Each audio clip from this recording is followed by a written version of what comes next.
नमस्ते साथियों, जय हिंद। और शिक्षक बहाली के जितने भी विषय हैं TRE 1 से लेकर TRE 2 तक और सारी समस्याओं को आप अपडेट अगर जानते हैं होंगे तो ये आपको पता होगा कि सप्लीमेंट्री रिजल्ट से लेकर CTET अपियरिंग, DLED अपियरिंग और STT अपियरिंग और एज रिलैक्सेशन और अटेम्प्ट यानी 4-5 ऐसे मुद्दे हैं जिसको लेकर लगातार घमासान मचा था। और अभी भी सरकार से हम लोग डिमांड कर रहे हैं। कई ऐसे सैकड़ों अभ्यर्थी हैं जो रोज़ कॉल करते हैं और खासकर 2-3 मुद्दों पर विशेष वो उनकी नज़र रहती है, खासकर जो STT अपियरिंग के मामले हैं। साथियों, आपको पता है कि STT की जो परीक्षाएं हैं उसका डेट अनाउंसमेंट नहीं हुआ है और संभावित है कि वो मार्च महीने में आयोजित होगी। तो क्यों ना उनको एक मौका परीक्षा में बैठने के लिए दिया जाता। और जो एज रिलैक्सेशन है जिनको लेकर 10 वर्ष बढ़ाने की मांग की जा रही है उसको लेकर भी सरकार की तरफ से कोई प्रतिक्रिया नहीं आई और लगातार लोग डिमांड करें। इसके लिए आप सबों को पता है कि कल एक महत्वपूर्ण बैठक गांधी मूर्ति गांधी मैदान के पास सुबह 11 बजे बुलाई गई है। इसलिए जितने भी शिक्षक अभ्यर्थी हैं जो मेरी बातों को सुन रहे हैं उसमें सप्लीमेंट्री रिजल्ट TRE 2 और TRE 1 को लेकर जो अपडेट है आपको पता है कि इसके मामले में लगभग दर्जनों याचिकाएं जो है माननीय उच्च न्यायालय में दायर हो चुकी है। सारे विषयों पर जो है अपडेट सुनवाई भी हो रही है और उम्मीद करते हैं कि कुछ न कुछ उचित कार्रवाई सरकार के समक्ष होनी चाहिए। माननीय उच्च न्यायालय के शरण में हम लोग गए हैं तो उसकी तरफ से जो भी याचिका दायर हुई है उसके संदर्भ में जो डिसीजन होगा माननीय उच्च न्यायालय का उसको सर्वमान्य मानना होगा और उम्मीद करते हैं कि छात्र हित में कोई फैसला हो। TRE 2 में 14,700 पदों पर जो सूची भेजी गई थी, जैसा साथियों आपको सबको पता है कि शिक्षा विभाग ने सूची भेजी BPSC को और BPSC ने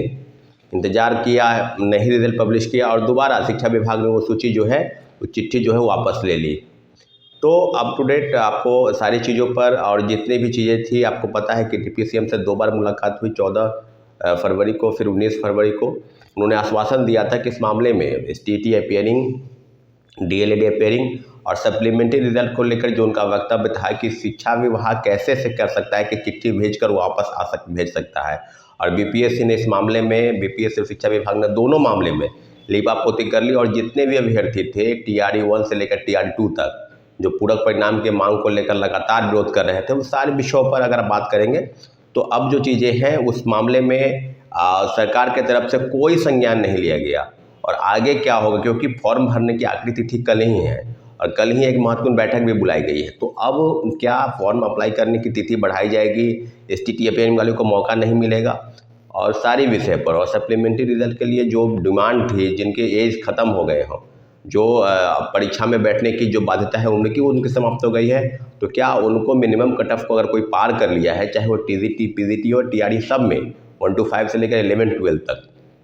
तो क्या उसको एक मौका नहीं मिलना चाहिए था कि सप्लीमेंट्री रिजल्ट के नाम पर जिस तरह की धोखाधड़ी की गई, आयोग और विभाग ने जिस तरह से लोगों को लीपापोती करने का प्रयास किया, तो सारी चीज़ें अब लगभग सरकार के समक्ष थी। और सरकार के वो 2 प्रमुख नेता जो उस समय विपक्ष में थे आज सत्ता में हैं और विरोधी दल के नेता सम्राट चौधरी और श्री विजय सिन्हा, दोनों विधानसभा विधान परिषद में दोनों विरोधी दल के नेता थे और आज दोनों बिहार के डिप्टी CM हैं। तो सरकार के समक्ष उन सारी चुनौतियों का सामना आपको करना है। अब सारी बातें जो है वो महागठबंधन से न होकर NDA से होगी और भारतीय जनता पार्टी प्रमुख साझेदार है जनता दल यूनाइटेड के साथ इस सरकार में। तो सरकार के समक्ष, और आपको याद होगा कि इसके पहले भी जब BJP कार्यालय जो पटना का मुख्यालय स्थित में लोग गए थे तो वहाँ पर एक पुलिस बल प्रवक्ता हटाया गया, मारा पीटा गया और न्यूज ऐसा फ्लैश हुआ कि सम्राट चौधरी लोगों से बातचीत किए हैं, समस्याओं का समाधान होगा, चाहे नियोजित शिक्षकों का मामला हो। तो नियोजित शिक्षकों का मामला भी तो जस के तस पड़ा हुआ है, उसमें मामले में कोई विशेष तो कार्रवाई नहीं है। बस यही हुआ है कि परीक्षा को 3 बार से 5 बार कराना है, ऑफलाइन ऑनलाइन मिलाकर। और जो चीज़ें हैं कि राज्यकर्मी का दर्जा पाने के लिए परीक्षा में बैठना होगा, जिसकी फॉर्म भरने की आखिरी तिथि कल यानी 26 तारीख से उसकी चीज़ें शुरू हो जाएगी। तो आप समझ सकते हैं कि क्या सक्षमता परीक्षा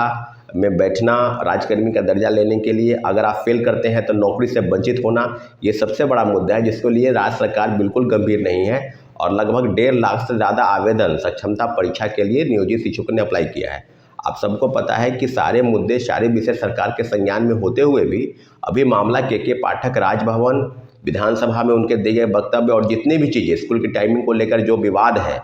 10 बजे से 4 बजे करना, 3:30 से 9:30 से 3:30 करना, फिर मुख्यमंत्री जी का वक्तव्य आता है, फिर उसके बाद एक वीडियो भी जारी हुआ है के पाठक का कि इस तरह की चीज़ें सामने आई है। उन्होंने जिस अभद्र भाषा का इस्तेमाल किया, तो आप समझ सकते हैं कि शिक्षा व्यवस्था में बदलाव होने के लिए जितने भी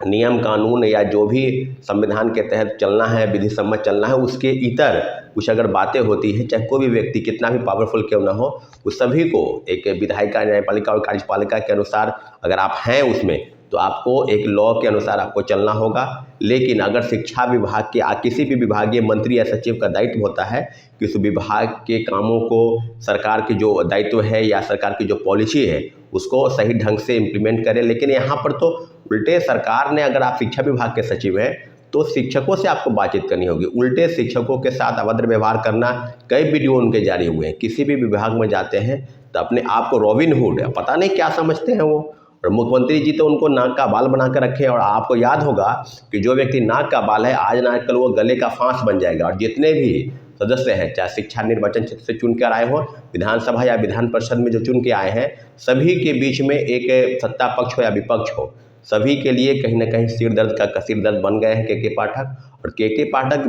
बेशक ईमानदार अफसर हैं, लेकिन इसका ये मतलब नहीं हुआ कि आपको लाइसेंस मिल गया है कि किसी भी शिक्षक को के साथ अभद्र व्यवहार करे, गाली गलौज करे।